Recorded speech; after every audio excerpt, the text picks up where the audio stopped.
Nightly Musers, followers of the pod, faithful few and hopeful many.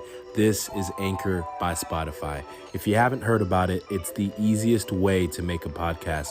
It's the very platform that allows me to give you what I give you on the nightly. So let me explain. Anchor has tools that allow you to record and edit your podcast right from your phone or computer. And it gives you the ability to distribute your podcast on listening platforms like Spotify, Apple Podcasts, and so much more. It's everything you need to make a podcast in one place. And best of all, Anchor is totally FREE free. So here's where you come in. Download the Anchor app or go to anchor.fm to get started. That is ANCHOR.fm to get started. Thank you very much. Peace. And we're back. HVAC system ready to roll. It's more the consistency than it is the sound, because when it turns off it messes things up, because then now it's not level. But anyway, that's me nerding out about tech things that you may not care about. Anyway, welcome to the Nightly Muse podcast. This is your host Tinayeshe. Music by Lowfly. Shoutout. Lowfly Productions, LOFLY, he's the guy, Productions.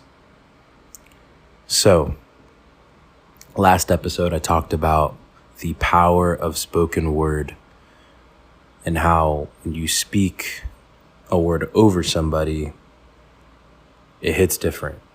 In the words of Tinayeshe Mushamunda. I don't know if I should be throwing out his government, but he says it on our podcast, so we have the same listeners. Anyway, it hits different, and sometimes you just need to hear it. Because, I mean, in certain instances, like let's think about it, right? Like, if you believe in God or one day come to believe in him, like my pastor says, we don't see him, but we believe in him. We don't feel him in the way that we feel the presence of other people that we see, touch, and experience every day, but we believe that he's active and there. And so I don't audibly hear God say, I love you, but I believe it conceptually and theologically, and he uses other people around us as vessels to show us his love, to remind us that if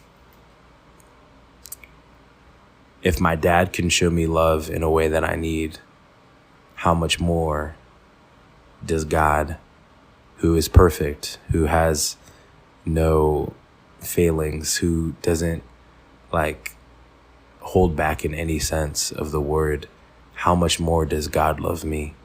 If my sisters who can know that I need acceptance and a kiss on the cheek or a held hand every now and then, if they can see me and know me and give me what I need in those moments, how much more will God see me, know me, and give me everything that I need in abundance, in infinite power and glory and love.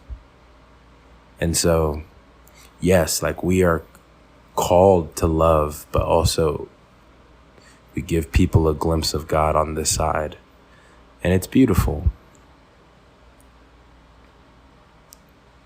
So I was in our group and we did this exercise. There's this concept, this thing, a biblical principle. It's a word. It's called Ebenezer or Ebenezer. I'm not sure the exact pronunciation if I were Jewish or an Israelite. But in English terms, it's a stone of remembrance. Something miraculous happens and they place these stones in a spot, and they might even name it as a means to remember God's faithfulness, to remember what God did at a time of desperation or at a time where he just provided. And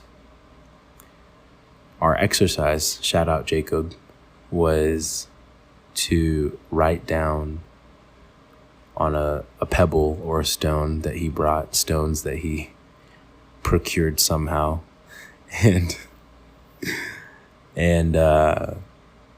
write down something that we needed to say to ourselves, a name of a friend that we need to pray for, something to remember God's power, to remember to pray, to remember that we can give God control and trust that he will do what he needs to do. And so I wrote down 2 things.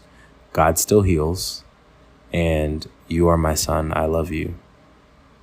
And again, that movie having reverberations in my life that I wouldn't expect. But in spaces of heavy brokenness, in spaces of dysfunction, toxicity, and pain, I have to remember that God is still capable of healing. That those situations and circumstances don't change immediately. That I believe in a God. I serve a God who sees, knows, and is in the business of restoration. And so I'm trying to remind myself every morning when I see that rock, because it's on my bedside on the nightstand, I think is what it's called. I look at it, and the hope is that I remind myself and I recite those words. I say, God still heals, and I am his son, and he loves me. He doesn't love me more than everybody else. It's not a narcissistic thing. It's just a reminder that I am loved, because sometimes I don't feel it. And people aren't going to say it all the time, but I can say it to myself. And it reminds me of the scene from The Help where the lady goes, you is kind, you is smart, you is important. And she said it every morning. I remember the scene. It happened all the time. And it's powerful, yes, because of the words, but it's also powerful because you say it enough and you actually believe it. Because the world, the circumstances, pain, things are going to get thrown at you where you're going to question that all the time. My struggle with pornography, I question my worthiness, my ability, my capability of being a father and a good husband. One day, because of that struggle, I question that. The devil wants me to question that. Life makes me question that. And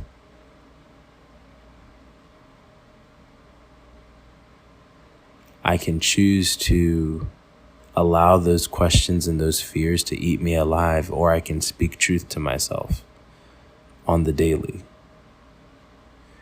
And it's easier to forget sometimes that I gotta speak that truth to myself. It's not necessarily easier to forget, but we do. It's easy to forget, rather. And I don't know. I think I was talking to a friend, and, the accountability piece of, I think a lot of times in sin, in Christian community, we can view ourselves in light of our sin and not in light of salvation. And this kind of harkens back to, never used that before, but I think this applies, the conversation I had with Timmy, where it's important that we do things that allow us to dismantle the lies that the enemy tries to get us to believe. And like I said, if you believe what I believe in terms of our faith, the work that Jesus did on the cross is a fully finished work.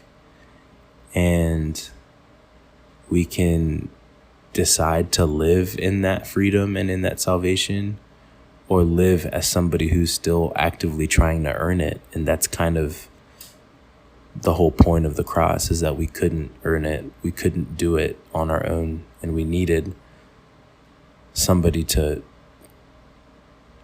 the founder and the finisher of our faith, somebody to do it and complete that work. And so a lot of times I feel like, if I'm a coach, I'm never going to look at and if you're my friend who was in this conversation, yes, I reuse material. And also, yes, I talk about moments that I share with my friends without, name dropping, because anonymity is important and confidentiality is important. But I also typically try to only say things that I say, to protect people. But anyway, that's not the point. The point is, I said, as a coach, I never look at my kid and say, you suck. You messed up there and you're just trash. I would never say that. But what I do say is, hey, what you just did is not up to par with your potential and your talent and your skill level. Like, a lot of times we act out of character, and sometimes we act within our character, and sometimes that means that there are things that need to change. But a lot of times I would say we're acting outside of our character, and if we view ourselves as who we are made to be and who we're capable of being and not the mistakes that we make, I think that it would develop way more confident, way more whole and like healed people, if that makes sense. And I guess my point there was to say, as a coach, I look at my kids in light of their potential, in light of who they are capable of being, and I coach them to achieve that, to live in their potential, to live in the truth of who they are and the truth of who they are very much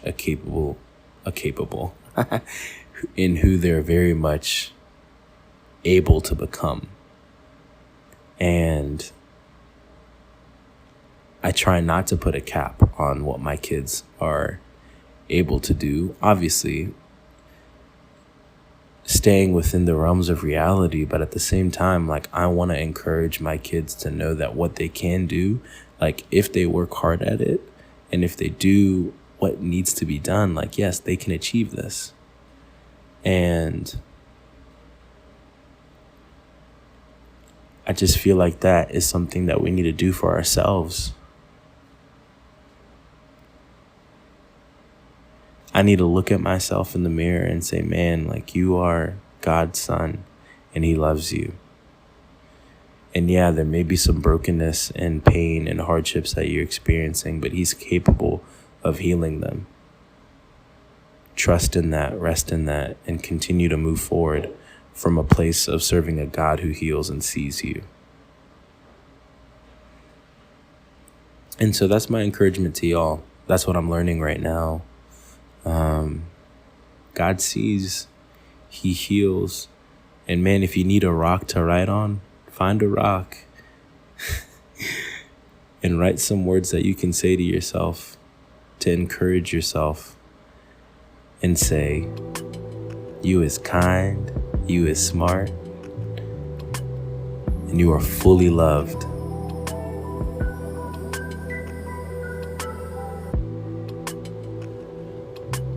And you're worth loving, worth being cared for, worth being fought for, worth being sought after.